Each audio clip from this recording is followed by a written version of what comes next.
Du virtuel au réel, de la console de jeu au circuit, puis bientôt à la route, la nouvelle Nissan GT-R affole les ados comme les amateurs de supercars.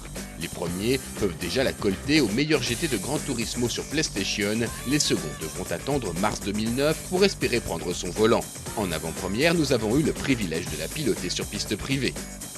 C'est sous la pluie battante sur le circuit d'Estoril que nous avons découvert la nouvelle GT-R. Cette GT-R présentée, dévoilée à Tokyo l'année dernière, puis à Los Angeles, puis à Genève dernièrement.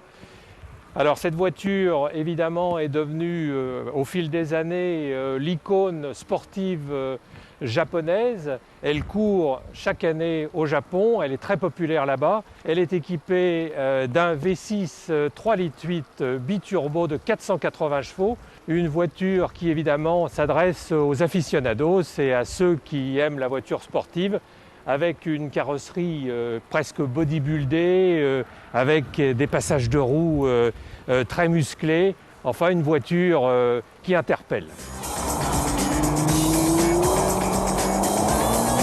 Luisante de pluie à l'arrêt devant les stands, la GT-R en impose comme elle impressionne les joueurs par une carrosserie racoleuse que les stylistes ont cependant réussi à amener à un excellent coefficient aérodynamique de 0,27.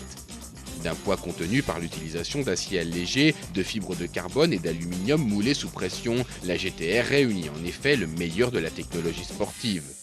À l'intérieur de la GT-R, on découvre un véritable cockpit d'aviation avec une forêt de boutons, évidemment les palettes au volant pour commander la boîte robotisée, une position pour conduire qui est quasi parfaite, des sièges baquets, une finition de bonne qualité et puis tout un tas de réglages, notamment un réglage pour la suspension sur 3 positions et la possibilité de débrancher toutes les protections électroniques de conduite pour rendre encore plus amusant le pilotage.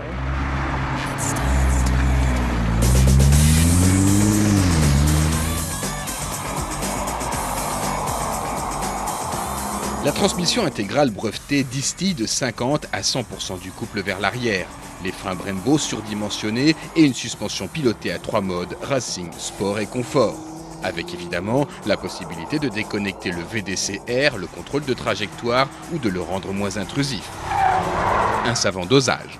La piste d'Estoril est extrêmement difficile, très technique, mais la voiture est très facile, très saine, puisque nous ne sommes pas en position d'insécurité et en position de glisse irrattrapable. Le moteur se montre à la fois puissant et en régime et suffisamment souple. Contrairement aux apparences, la GT-R, capable de dépasser les 300 km/h et d'atteindre les 100 km/h en 3,5 secondes, est annoncée très docile en usage quotidien et confortable. Richement dotée en série, elle est bien placée en prix, 77 900 €, face à des rivales contraintes de se parer de V8 pour offrir des performances comparables.